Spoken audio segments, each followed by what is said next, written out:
Okay okay, recording हो गई। अच्छा शुरू कर चुके हैं वैसे अपन, कोई बात नहीं। हाँ जी, कोई बात नहीं। Page number 4। हाँ जी, आपने कहा कि आकर्षण कम करने के लिए है। हाँ, तो उससे हमारे मन में, हाँ वो अपन बात करेंगे इसमें, क्योंकि हम लोगों का तो ख्याल था कि सब लोग स्वर्ग की इच्छा रखते हैं ना, तो उनको उत्साह रहता है स्वर्ग का सुनने का। देखिए, जिनवाणी का एकमात्र प्रयोजन स्वर्ग से दृष्टि हटकर स्वभाव पर ले जाना है। बहुत अच्छा, एकमात्र प्रयोजन यही है। हम पढ़ते हैं थोड़ा थोड़ा प्रकरण। पेज नंबर 410 पर देखिए, 19वें सूत्र की चर्चा चल रही है। लोकानुयोग में नया पैराग्राफ शुरू हो रहा है।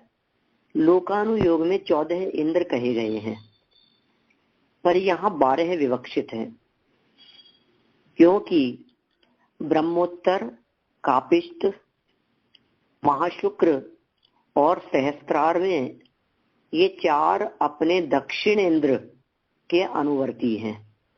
क्या कहा? ब्रह्मोत्तर, कापिष्ठ, महाशुक्र और सहस्त्रार, ये चारों के चारों अपने दक्षिण इंद्र के अनुवर्ती हैं। मतलब ये दक्षिण इंद्र के अनुसार चलते हैं, ऐसा यहाँ कहना चाह रहे हैं। कुल 12 इंद्र कहे थे ना, आपको ध्यान है 12 इंद्र किस प्रकार से 16 स्वर्गों में। माने 12 इस प्रकार हैं कि शुरू के 4 स्वर्गों में 4, अंत के 4 स्वर्गों में 4 और मध्य के 8 स्वर्गों में सिर्फ 4। क्या कहा? 16 स्वर्ग है ना, 2-2 के जोड़े से है, माने 8 कल्प हो गए, 8 युगल हो गए। तो पहले, दूसरे, तीसरे, चौथे में 1-1, फिर 13, 14, 15, 16 इन सब में 1-1, तो 8 हो गए कुल। अब बीच वालों में 5वें और 6वें स्वर्ग में एक ही इंद्र है, दोनों मिलके। 7वें और 8वें में एक ही इंद्र है, दोनों मिलके। 9वें और 10वें में एक ही इंद्र है, दोनों में मिलकर के एक ही है। और 11वें और 12वें स्वर्ग में भी दोनों स्वर्गों का मिलाकर के एक ही इंद्र है। फिर 13वें में एक, 14वें में एक, 15वें में एक और 16वें में एक। इस तरह से कुल 16 स्वर्गों में 12 इंद्र है। प्रश्न उठा, क्या प्रश्न उठा कि भाई 5वें और 6वें में एक ही इंद्र कैसे है? फिर वो 5वें में ही होगा, 6वें में नहीं होगा। तो कहा 6वें में नहीं है, इंद्र तो नहीं है, लेकिन वो शासन वहीं का चलता है, दक्षिण इंद्र के अनुवर्ती है। माने 6वें स्वर्ग में रहने वाले देव दक्षिण इंद्र की आज्ञा अनुसार चलते हैं, उसे अपना स्वामी इंद्र मानते हैं। तो कुल मिलाकर 16 स्वर्गों में 12 इंद्र हो गए। अब 12 तो इंद्र और 12 ही होते हैं प्रति इंद्र। तो इस तरह से कुल 24 इंद्र कहलाते हैं वैमानिक देवों में। 12 इंद्र और 12 प्रति इंद्र, ये 24 इंद्र कहलाते हैं वैमानिक देवों में। ज्योतिषियों में 1 इंद्र और 1 प्रति इंद्र। भवनवासियों में 20 इंद्र और 20 प्रति इंद्र। व्यंतरों में 16 इंद्र और 16 प्रति इंद्र। तो व्यंतरों में 32, भवनवासियों में 40, वैमानिकों में 24, ज्योतिषियों में सूर्य और चंद्र मिलाकर 2 और 1 मनुष्य में और 1 तिर्यंच में। इस तरह से 100 इंद्र तीर्थंकर परमात्मा के समोशरण में रहते हैं, शत इंद्र। 100 इंद्रों की उपस्थिति। देखिए, हम 16 स्वर्ग तक की चर्चा कल यहाँ कर चुके थे, कल के स्वाध्याय में। आपने ध्यान दिया होगा 16 स्वर्गों की रचना में पहले स्वर्ग का पहला पटल 62 विमान सब तरफ थे, फिर घटते घटते घटते घटते पिरामिड जैसी स्थिति बन गई थी। एक एक घटता गया, एक एक विमान श्रेणीबद्ध में से घटता गया था, है ना, एक एक पटल में। तो ऐसी पूरी की पूरी रचना 16वें स्वर्ग तक समझना चाहिए। फिर सौधर्म के बाद सौधर्म ईशान साथ में है, सनत कुमार महेंद्र ये दूसरा तीसरा स्वर्ग, ये उससे ऊपर है। इंद्रक के ऊपर इंद्रक होगा, श्रेणीबद्ध विमानों के ऊपर श्रेणीबद्ध विमान होंगे, और श्रेणीबद्ध में एक एक कम होता जाएगा, ऐसी व्यवस्था है। अब 16वें स्वर्ग के ऊपर क्या है, अब ऊपर बढ़ते हैं अपन थोड़ा सा। वैसे गृहस्थों की मर्यादा 16वें स्वर्ग से ऊपर जाने की नहीं है, गृहस्थ 16वें स्वर्ग तक ही जा सकते हैं। लेकिन देखो अपना महाभाग्य, हम लोग 16वें स्वर्ग के ऊपर चल रहे हैं। आरणाच्युत विमान से, आरणाच्युत विमान क्या चीज है? आरण और अच्युत ये दो विमान है, ये दो स्वर्ग हैं, आरण स्वर्ग और अच्युत स्वर्ग। आरण स्वर्ग है 15 नंबर का और अच्युत स्वर्ग है 16 नंबर का। इन दोनों स्वर्गों को मिलाकर के, क्योंकि लेवल तो एक ही है ना दोनों स्वर्गों का, 15वें 16वें का, साथ में है आरणाच्युत, ऐसा नाम दे दिया। आरणाच्युत विमान से सैकड़ों योजन ऊपर अधोग्रैव्यक के 3 विमान पटल हैं। किसके? अधोग्रैव्यक के 3 विमान पटल हैं, 3 पटल हैं। फिर मध्यम ग्रैव्यक के 3 पटल हैं, और फिर उत्तम ग्रैव्यक के विमान पटल हैं, वही 3 पटल हैं। तो क्या अर्थ निकला कि सीधा सीधा सा अर्थ हो गया, 9 ग्रैव्यकों के लिए 9 पटल हैं। पहला ग्रैव्यक पहले पटल में, दूसरे पटल में दूसरा ग्रैव्यक, तीसरे पटल में तीसरा ग्रैव्यक, चौथे पटल में चौथा ग्रैव्यक, इस तरह से 9वें पटल में 9वां ग्रैव्यक। जितने पटल उतने ग्रैव्यक। नीचे के सब में पटलों की संख्या अधिक थी। इनके ऊपर नव अनुदिश विमानों का एक पटल है। क्या इसके ऊपर जो 9 अनुदिश हैं, उन 9 अनुदिश विमानों का सिर्फ एक ही पटल में, 9 के 9 एक ही पटल में हैं। वो कैसे होंगे? बहुत ईजी है। एक ही मंजिल पर एक विमान सेंटर में इंद्रक, चारों दिशाओं में 4 विमान, और 4 विदिशाओं में 4 विमान। तो इस तरह से 9 विमान हो गए। 9 अनुदिशों का पटल 1 और विमान 9। अनुदिशों में जो 9 शब्द का प्रयोग किया है, नव अनुदिश, वो विमान के अर्थ में है। और ग्रैव्यक में जो 9 शब्द का प्रयोग किया है, वो 9 पटल के अर्थ में है। 9 ग्रैव्यक फिर 9 अनुदिश। ये बहुत मार्मिक अंतर बतला दिया मैंने आपको। क्या 9 ग्रैव्यक और 9 अनुदिश, इसमें 9 शब्द का जो प्रयोग किया है, ये किस चीज का सूचक है?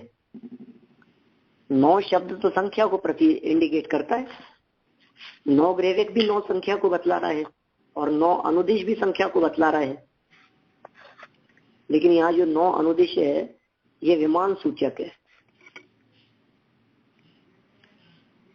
और 9 जो ग्रैव्यक कहे हैं वो पटल सूचक है। पटल और विमान में तो अंतर ख्याल में है ना। पटल माने मंजिल, और विमान माने एक पर्टिकुलर विमान। देखिए, इनसे सैकड़ों योजन ऊपर एक सर्वार्थ सिद्धि पटल है। सैकड़ों योजन ऊपर चले अपन तो एक सर्वार्थ सिद्धि नाम का पटल है। इसमें चारों दिशाओं में विजय, वैजयंत, जयंत और अपराजित तथा मध्य में सर्वार्थ सिद्धि विमान है। ये स्थिति है कहाँ की? अंतिम पंच अनुत्तरों की।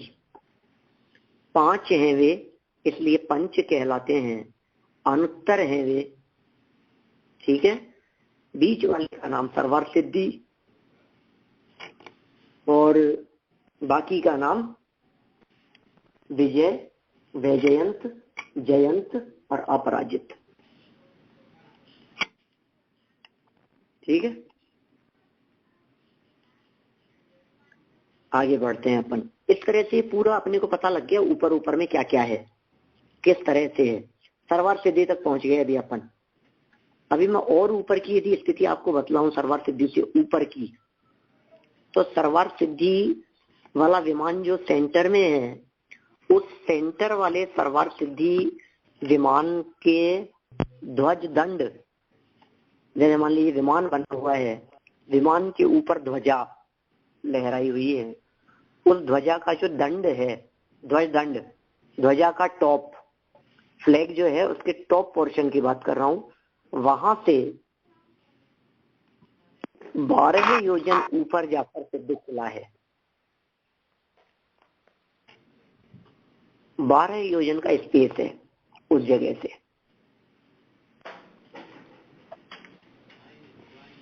कौन सी जगह से 12 योजन का स्पेस बतलाया? सर्वार्थ सिद्धि से। सर्वार्थ सिद्धि के ध्वज दंड से, सर्वार्थ सिद्धि से भी कह सकते हैं। सर्वार्थ सिद्धि विमान के ऊपर से 12 योजन ऊपर जाए तो वहां है सिद्ध शिला।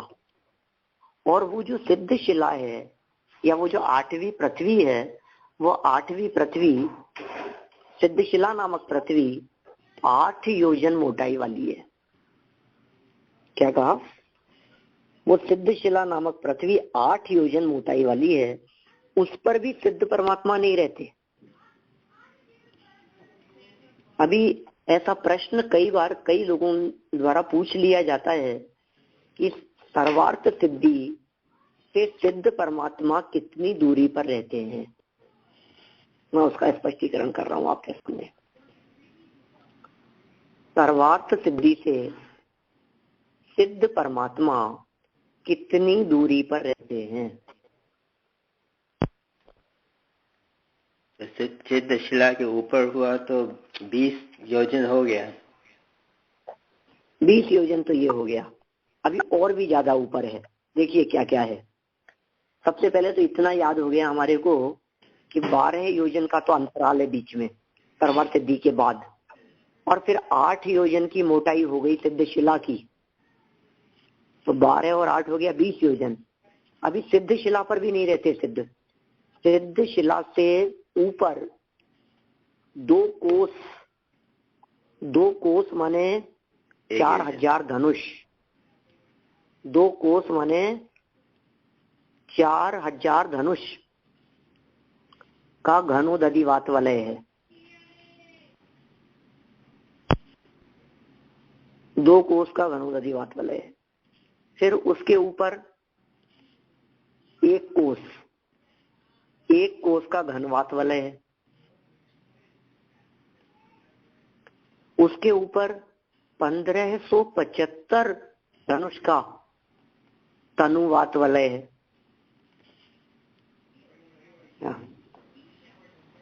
और वो जो 1575 धनुष का तनुवात वलय है, तीसरा वात वलय है, जो बिल्कुल लोक का शिखर है, जो लोक का टॉप है,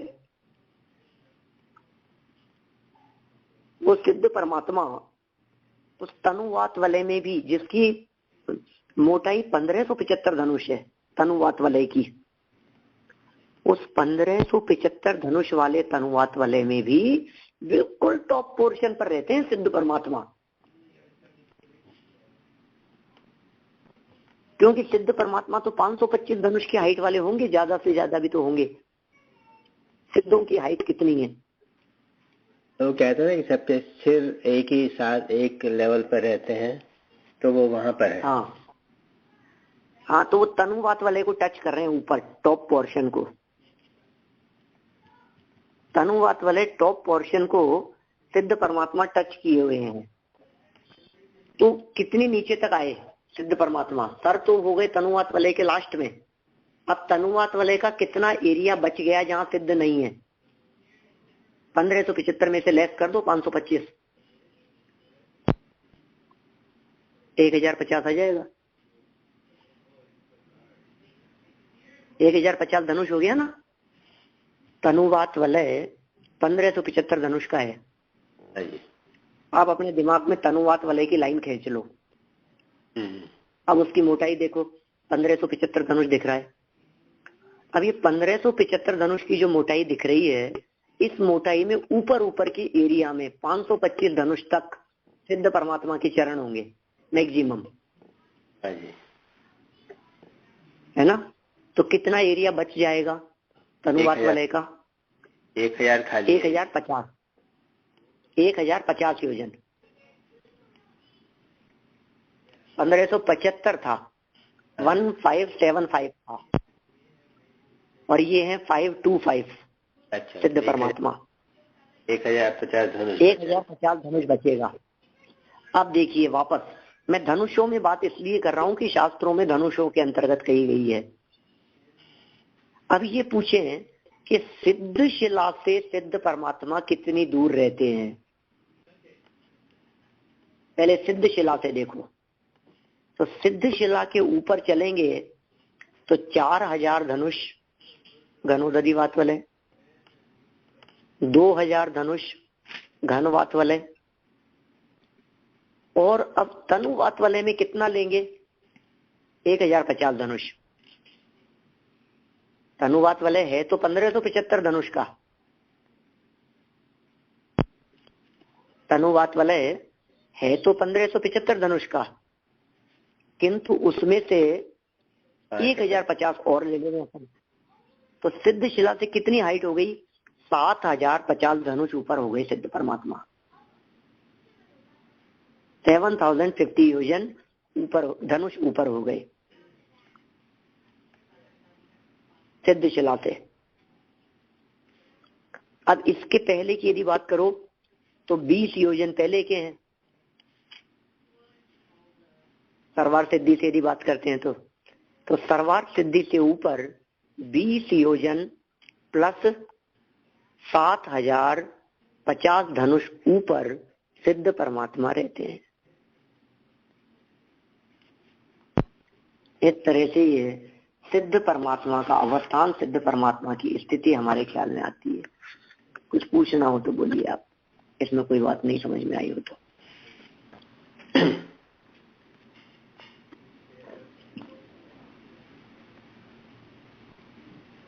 तो ये जो धनुष है उनका पुराने जो बड़ा योजन है उससे लेंगे पर ना? नहीं, ऐसा नहीं है। 4 हाथ का एक धनुष होता है, करीब करीब 5 फीट का एक धनुष मानना चाहिए।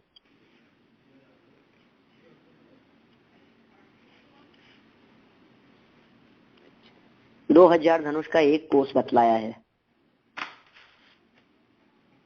2000 धनुष का एक कोस,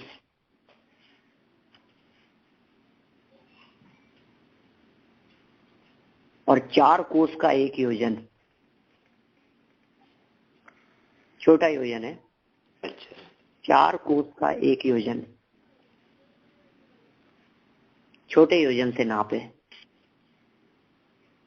जो 20 योजन हमने कहा था आपने, वो ये छोटा वाला योजन, छोटा योजन है। तो 12 + 8 एंड बाद में ये सब गिनने का, वो जो 8 में, राइट? 20 योजन और फिर 7050 धनुष। 7050 धनुष, बिल्कुल बराबर। चलिए, इस तरह से अपनी ऊर्ध्व लोक की चर्चा हुई पूरी। अभी इस ऊर्ध्व लोक में और, हाँ बोलिए। पंडित जी, ये अपने हाथ का जो माप है ना धनुष का, 4 हाथ और हाथ का लगभग 1 फुट, जो भी 1 फुट से थोड़ा ज्यादा। तो ये तो कि महावीर स्वामी के समय के बाद की बात है, तो इसलिए ऐसा मान लिया गया। अगर ऋषभदेव भगवान के समय की चर्चा हो विश्व की, तो उस समय धनुष का माप अलग। हाँ, देखिए ये जो धनुष और योजन वगैरह की जो माप है, ये माप 3 प्रकार से आती है। मैंने शायद पहले कभी चर्चा की होगी। 3 प्रकार की नाप मिलती है। अंगुल 3 प्रकार के हैं, अंगुल से स्टार्टिंग करते हैं, फिर वही 3 प्रकार धनुष के मान लेना, वही 3 प्रकार योजन के मान लेना, वही 3 प्रकार सब चीजों में वही लागू होंगे। एक है आत्मांगुल, आत्मांगुल। एक है उत्सेद अंगुल, उत्सेध, उत्सेध। पहला था आत्म, आत्म मतलब स्व, हर व्यक्ति का अपना अपना अंगुल है, वो तो कहलाता है आत्मांगुल। जैसे अंगुल माने उंगली की मोटाई, वह अंगुल कहलाती है। जैसे कहते हैं ना, जैसे हम ये कहें कि तीर्थंकर परमात्मा कमल से 4 अंगुल ऊपर विराजमान होते हैं, तो कौन सा अंगुल लगाना वहां? आत्मांगुल। आत्मांगुल माने आदिनाथ के जमाने की बात होगी तो आदिनाथ के 4 अंगुल बराबर इतनी ऊंचाई कमल से। महावीर स्वामी के काल की बात होगी तो महावीर स्वामी के 4 अंगुल जितनी ऊंचाई कमल से, इतने ऊपर तीर्थंकर परमात्मा विराजमान होते हैं। तो वहां 4 अंगुल शब्द का प्रयोग आत्मांगुल के अर्थ में किया गया। ये पहला प्रकार है अंगुल का प्रकार। ये सबका अपना अपना है, व्यक्तिगत, ठीक है ना। और इस व्यक्तिगत नाप की अपेक्षा से मैं आपको बतलाऊं तो हर व्यक्ति अपने आत्मांगुल की अपेक्षा से, अपने हाथ की नाप की अपेक्षा से 3.5 हाथ का ही होता है। आपकी हाइट 3.5 हाथ, मेरी हाइट 3.5 हाथ, एक छोटे से 5 साल के बच्चे की हाइट 3.5 हाथ। ये कैसे बात कर रहे हो आप? आत्मांगुल से उसके हाथ की नाप जो है कोनी से लेकर के आगे तक, इस नाप को नापिए, उसको 3.5 से मल्टीप्लाई कीजिए, उतनी उसकी हाइट होगी, आप नाप लेना। आपका हाथ नापिए स्केल लेकर, इंच लेकर के, उंगलियों को मोड़कर इतना कोनी तक, ठीक है ना। अब उसको 3.5 से मल्टीप्लाई कीजिए, जितना होगा उतनी आपकी हाइट होगी। तो आत्मांगुल तो सबका अलग अलग है। अब दूसरा बतलाया उत्सेद अंगुल और तीसरा बतलाया प्रमाण अंगुल। उत्सेद अंगुल क्या चीज है? उत्सेद अंगुल है अवसर्पणी काल के अंतिम तीर्थंकर के अंतिम चक्रवर्ती की उंगली की मोटाई, वो है उत्सेद अंगुल। उससे नाप, वो उत्सेद अंगुल से नाप कहलाती है। और जो अवसर्पणी काल के पहले चक्रवर्ती की उंगली की नाप है,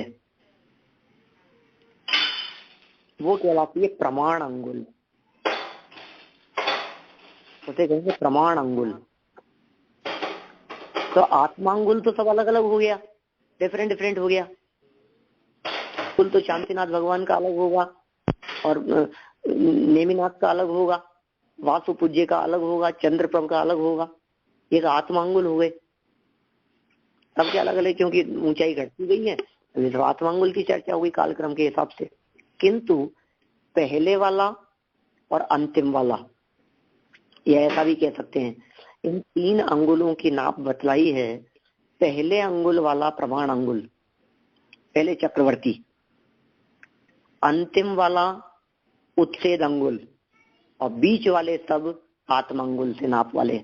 तो आत्मांगुल को तो हटा दो, प्रमाण अंगुल और उत्सेद अंगुल, ये जो पहला और तीसरा जो कहा है, प्रमाण अंगुल और उत्सेद अंगुल, इन दोनों में 500 टाइम्स का फर्क होता है। ये गणित बतलाया गया है शास्त्रों में। 500 टाइम्स लगाना हमेशा, 500 गुना। जैसे उत्सेद योजन और प्रमाण योजन, जैसे मैंने अंगुल कहा ना, अब अंगुल की जगह आप योजन लगा लीजिए, तो उत्सेद योजन और प्रमाण योजन। तो उत्सेद योजन से जब नाप बनेगी तो 4 कोस का योजन होगा।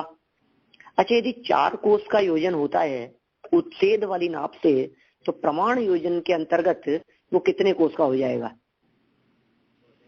500 टाइम्स 2000 कोस का। ख्याल में आ गई बात? तो 4 कोस का योजन भी होता है और 2000 कोस का योजन भी होता है। 2000 कोस का योजन प्रमाण योजन कहलाएगा, 4 कोस का योजन उत्सेद योजन कहलाएगा। ठीक है। अब इसमें जितने मनुष्यों तिर्यंचों की ऊंचाई है, क्या उस ऊंचाई की नाप वो सब उत्सेद योजन से है। उनके मकान, उनकी प्रतिमाएं, उनके भवनों की नाप, देवों के भवनों की नाप, अकृत्रिम चैत्यालयों की नाप, ये जितनी भी चर्चाएं हैं ये सब उत्सेद से है नाप। जैसे 1000 योजन का महामत्स्य, 1000 योजन वाला, तो वो योजन कौन सा लगाना? उत्सेद योजन, 4 कोस वाला योजन। 2000 कोस का योजन नहीं लगेगा वहां। बड़े योजन की बात नहीं है, छोटे योजन की बात है। तो ऐसा अंतराल है। अब बोलिए, ये इतनी बात जानने के बाद मैं समझता हूँ शायद जो पूछ रहे थे वो शंका शायद निपट गई होगी। क्या कोई बात रहती हो तो पूछिए वापस। नहीं, तो इसका मतलब ऋषभदेव भगवान का शरीर जैसे एक धनुष जितना ही था उसके हिसाब से प्रमाण से उत्सेद अंगुल से नाप होगी ना, हमने यही तो कहा शरीर की ऊंचाई है तो। ना, तो उत्सेद से 500 धनुष है ना। हाँ, तो प्रमाण से एक ही हुई, ये पूछ रहा हूँ। हाँ, प्रमाण से एक ही हुई, लेकिन प्रमाण से कहेंगे ही नहीं ना। शरीर की ऊंचाई को प्रमाण से कहते हैं। शरीर की ऊंचाई को प्रमाण से बोलते ही नहीं है, शास्त्रों में कहीं नहीं मिलेगा। शरीर की ऊंचाई की नाप उत्सेद से ही की गई होगी ना। इसलिए अपन वहां प्रमाण का प्रयोग कर दे, फिर कहेंगे अपन प्रमाण से एक योजन है। तो वही अपन समझने के लिए तो समझ सकते हैं कि वो प्रमाण योजन की अपेक्षा से एक ही योजन होगा, मतलब प्रमाण एक ही धनुष होगा। ठीक है ना, 500 धनुष की जगह। बात बिल्कुल सही है आपकी, नाप तो उतना ही आएगा। प्रमाण योजन से देखेंगे तो वो एक योजन बराबरी हो जाएगी उनकी नाप। प्रमाण धनुष से देखेंगे तो एक धनुष बराबरी हो जाएगी 500 धनुष की के स्थान पर। किंतु प्रमाण से नाप कही नहीं जाती। जब कभी शास्त्रों में मिले आपको किसी की भी ऊंचाई के बारे में, कहीं भवन के बारे में, तो वहां सब जगह यही समझ लेना चाहिए कि उत्सेद अंगुल से ही नाप की गई है। ऐसा।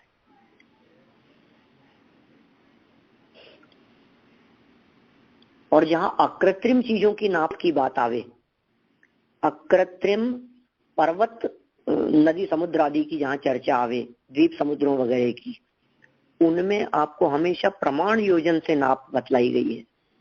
वहां प्रमाण योजन लगाना। जैसे समझिए आप 100 योजन की हाइट हिमवन पर्वत की, 25 योजन की हाइट विजयार्ध पर्वत की। अभी 25 योजन माने कितना? प्रमाण योजन से लगाना। प्रमाण योजन से 4000 मील का एक योजन होगा, और उत्सेद की अपेक्षा से बात करेंगे तो 8 मील का एक योजन होगा। बोलो, तो वहां प्रमाण योजन से लगेगी बात।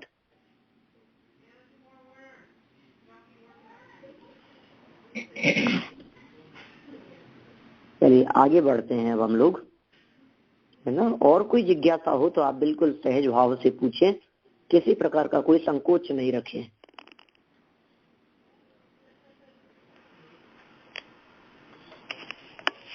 है और कोई बात?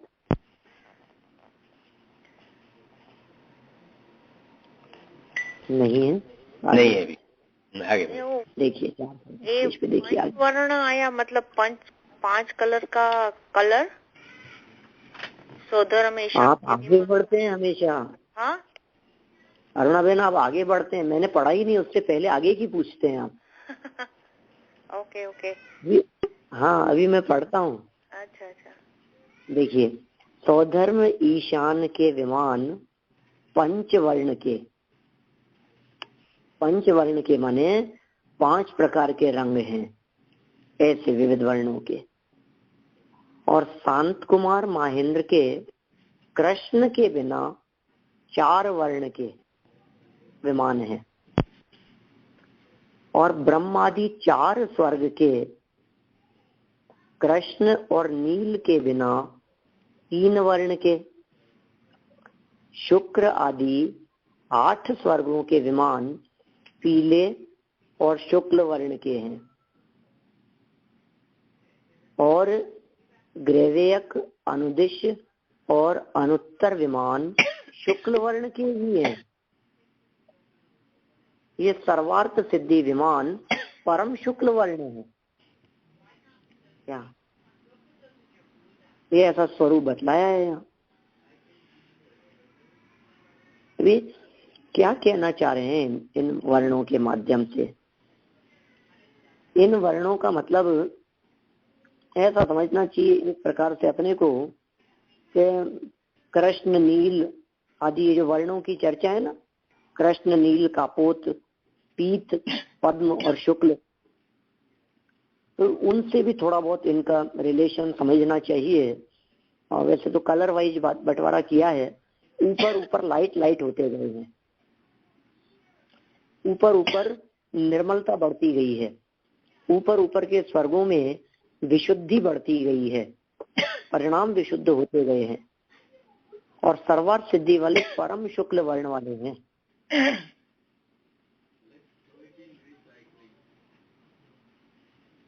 कृष्ण है ही नहीं आगे। मैंने सौधर्म ईशान में तो है, शांत कुमार महेंद्र में काला ही नहीं है। कृष्ण कम होता गया है, उस डायरेक्ट वो मत लगाइए आप, लेकिन फिर भी परिणामों की निर्मलता का भी उससे संबंध है। विमानों के रंग की चर्चा की है यहाँ, तो इस वर्ण के विमान है ऐसे। ठीक है ना? चलिए, अब इसके पश्चात हम बढ़ते हैं आगे हैं देवों की विशेषता। 20 नंबर का सूत्र है, बहुत मार्मिक सूत्र है।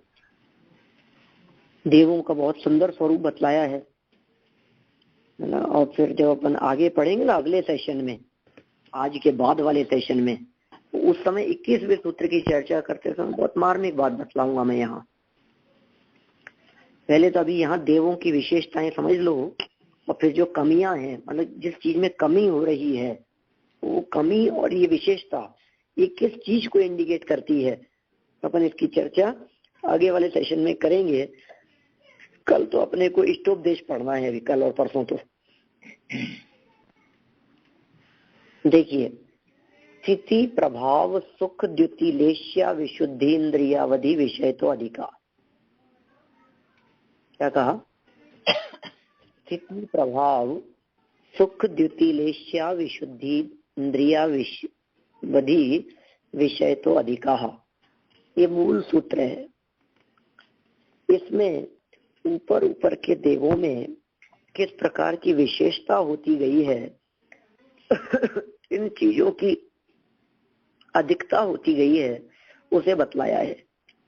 इन्होंने कहा ना, अवधि विषय तो अधिका, ये अधिक है। ये वो बताएं क्या अधिक है, क्या चीज बढ़ गई है, किसकी अधिकता होती गई है? स्थिति बढ़ती गई, प्रभाव बढ़ता गया, सुख बढ़ता गया, द्युति उनकी बढ़ती गई, फिर लेश्या विशुद्धि लेश्या की विशुद्धि होती गई, विशुद्धि बढ़ती गई, लेश्याओं में निर्मलता होती गई, इंद्रिय और अवधि विषय, इंद्रियों का विषय बढ़ता गया, अवधि ज्ञान का विषय बढ़ता गया। ये बात तो हम पहले ही पढ़ चुके हैं कि समस्त देवों के अवधि ज्ञान होता है। दूसरे अध्याय में पढ़ा था अपन ने, पहले में पढ़ा था, पहले अध्याय में क्या पढ़ा था? भव प्रत्ययो वधिर देव नारकाणाम, भव प्रत्यय नाम का अवधि ज्ञान देवों और नारकियों के होता है।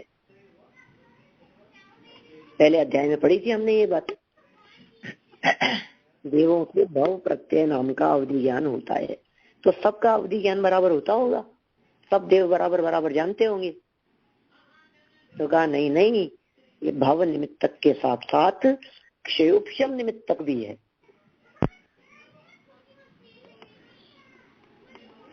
माने भव के निमित्त से तो होता ही है, इसके अतिरिक्त क्षयोपशम भी निमित्त बनता है। जिसका जितना क्षयोपशम उसका उतना उतना अवधि ज्ञान। अब क्षयोपशम का क्या आधार है? ये बोले जैसे जैसे ऊपर ऊपर के स्वर्ग में जाते हैं वैसे वैसे क्षयोपशम में भी वृद्धि होती चली जाती है और उस तरह से वो भी बढ़ता चला जाता है।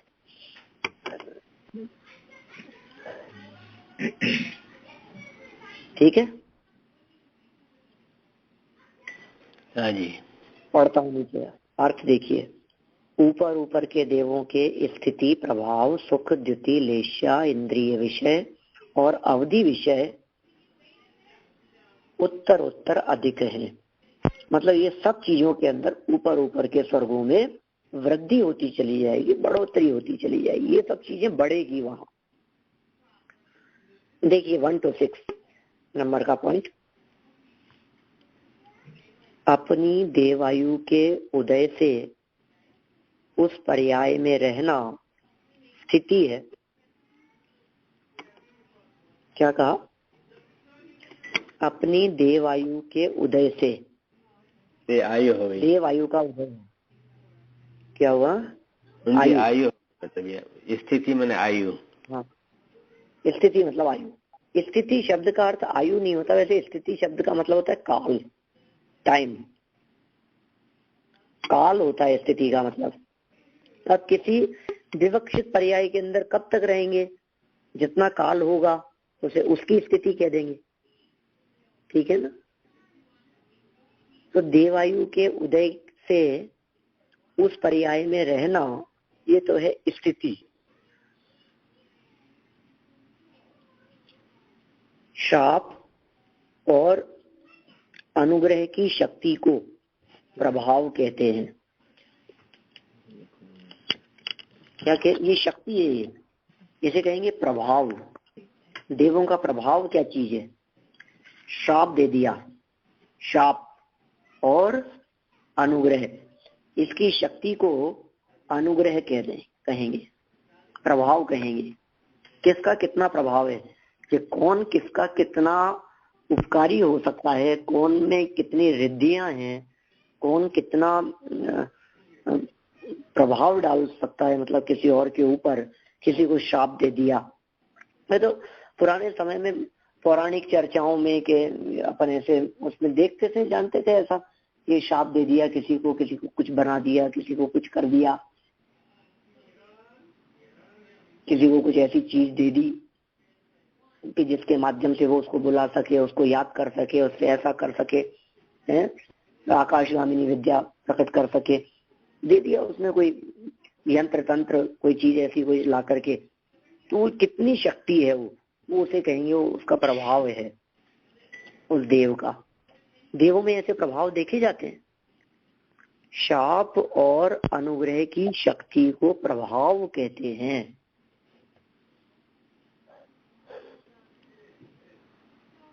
तो संजय जी, अपन कहते हैं ना कि एक द्रव्य दूसरे द्रव्य का कुछ कर नहीं सकता, तो उसमें ये कैसे लागू हुआ?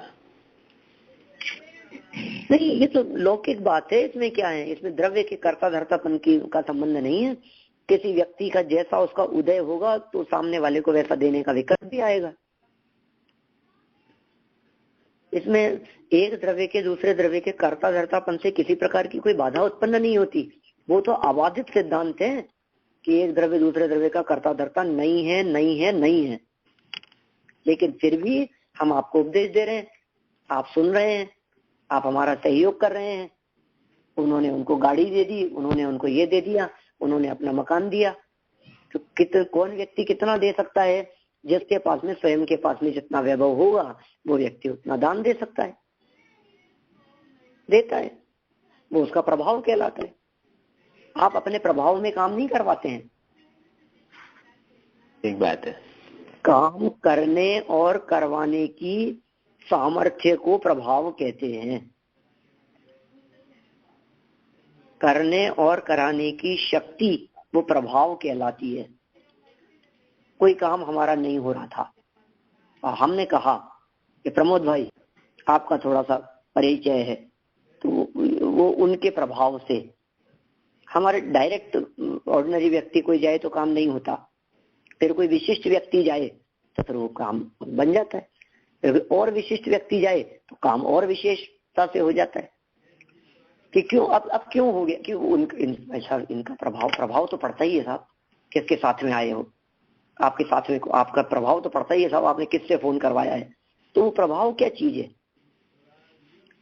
काम करने कराने की उनकी एक जो शक्ति है वो कहलाता है प्रभाव। ऐसी देवों में इस तरह का अनुग्रह की शक्ति, जैसे जीवनधर कुमार को 3 वो दे गए, वरदान दे गए, ऐसा कर सकते हो, ऐसा कर सकते हो जाता है, इस तरह के वरदान मिल जाते हैं। नहीं देखा आपने जीवनधर चरित्र पढ़ा कि नहीं? नहीं पढ़ा। क्षत्र चूड़ामणि के नाम से है जीवनधर चरित्र, वादीप सिंह सूरी आचार्य का है, बहुत मार्मिक है, हमारे यहाँ से प्रकाशित है टोडरमल स्मारक से, और बहुत आध्यात्मिक है। बहुत मजा आएगा आपको उसकी चर्चा करने में। बहुत ही रोचक, बहुत सुंदर और कहानी है, किस्सा है पूरा, प्रथमानुयोग का ग्रंथ है। लेकिन उसमें जो निष्कर्ष निकाले हैं, उसमें जो सिद्धांत बतलाए हैं, जो सैद्धांतिक बातों को जो उन्होंने निकाल करके सामने रखा है, बहुत अपूर्व है। नीति के प्रयोग किए हैं, जगह जगह नीति के श्लोक हैं उसमें। चलिए, तो यहाँ इन्होंने कहा श्राप दे दिया किसी को। अब किसी को श्राप दिया तो किस पर असर होगा? जैसे देखिए, व्यंतर आदि देव भी करते हुए देखे जाते हैं ना, जगत में किसी का भला बुरा करते हुए देखे जाते हैं। किसका भला करेंगे और किसका बुरा करेंगे? जिसके पाप का उदय होगा उसका बुरा होता हुआ दिखाई देगा, जिसका पुण्य का उदय होगा उसका भला होता हुआ दिखाई देगा। निमित्त मात्र अन्यस्तु गते धर्मास्तिकायवत, अन्य तो निमित्त मात्र हैं सब। जिस तरह से गति में धर्मास्तिकाय निमित्त होता है, लेकिन प्रभाव तो है ही। आज की तारीख में ओबामा जी का प्रभाव है कि नहीं है? आपके कोई भी मिनिस्टर, राजतंत्र, जो भी मंत्री आदि हैं, मिनिस्टर वगैरह, सबका अपना अपना प्रभाव है। अपने अपने पुण्य के उदय से सबका अपना अपना प्रभाव है। हमें उन्हें निमित्त लेना चाहिए। हाँ, प्रभाव का निमित्त लेना चाहिए। जैसे घर में 4 साल का बालक हो, अब उस 4 साल के बालक पर भी सबका अलग अलग प्रभाव है। किसका प्रभाव कितना पड़ेगा? हम कई बार तो कह देते हैं कि मेरी नहीं सुनता, तुम्हारी सुनेगा। तुम कहो, आप कहो। नहीं, ये तो दादी की सुनता है, हमारी तो सुनता ही नहीं है। कि क्यों? उनका प्रभाव है, उनका पुण्य है। किसकी सुन रहा है? उसकी सुन पाए ऐसी शक्ति उसमें है, ऐसा पुण्य प्रताप उनका है। तो ऊपर ऊपर के स्वर्ग वालों में धीरे धीरे करके ऐसा बढ़ता चला जाता है कि उनका प्रताप विशेष होता है, प्रभाव विशेष होता है, शक्ति विशेष होती है। गए भी विशेष पुरुषार्थ के बल पर हैं। ऊपर ऊपर जाना भी आसान काम नहीं है। तो ऊपर वाले के अंदर सकते हैं, जितना ऊपर जाएंगे उतना बड़ा शाप भी दे सकते हैं वो। हाँ, शाप भी दे सकते हैं, लेकिन किसी के पाप का उदय होगा ना, उसको इधर पाप का उदय और उधर उसको विकल्प, दोनों बातें हैं। ऐसा निमित्त नैमित्तिक संबंध बैठता है तब होता है। इसी तरह की और बातें कही है। साता वेदनी के उदय से बाह्य विषयों में इष्टानुबुद्धि करना सुख है। शरीर वस्त्राभरण आदि की कांति को द्वितीय कहते हैं। कषाय से रंगी हुई प्रवृत्ति लेश्या कहलाती है। लेश्या की निर्मलता लेश्या विशुद्धि है। तो बहुत सारी बातें हैं, अपन फिर आगे इन सब विषयों की चर्चा करेंगे। अभी तो इतना समझ लीजिए, निमित्त नैमित्तिक संबंध बहुत घने हैं और निमित्त नैमित्तिक उन घने संबंधों में कर्ता कर्म पने की भ्रांति अज्ञानी को होती है और ज्ञानी उसे सहज निमित्त नैमित्तिक समझकर स्वतंत्र स्वावलंबन पूर्वक अपने स्वभाव का अनुभव किया करते हैं। तो ये सावधानी अपने को यहाँ रखनी है। इस प्रकरण को पढ़ते समय हम अपनी बात को यही विराम देते हैं।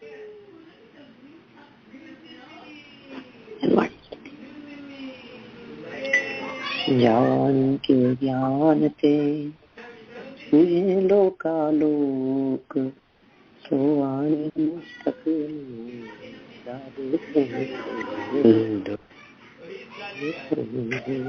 मेरा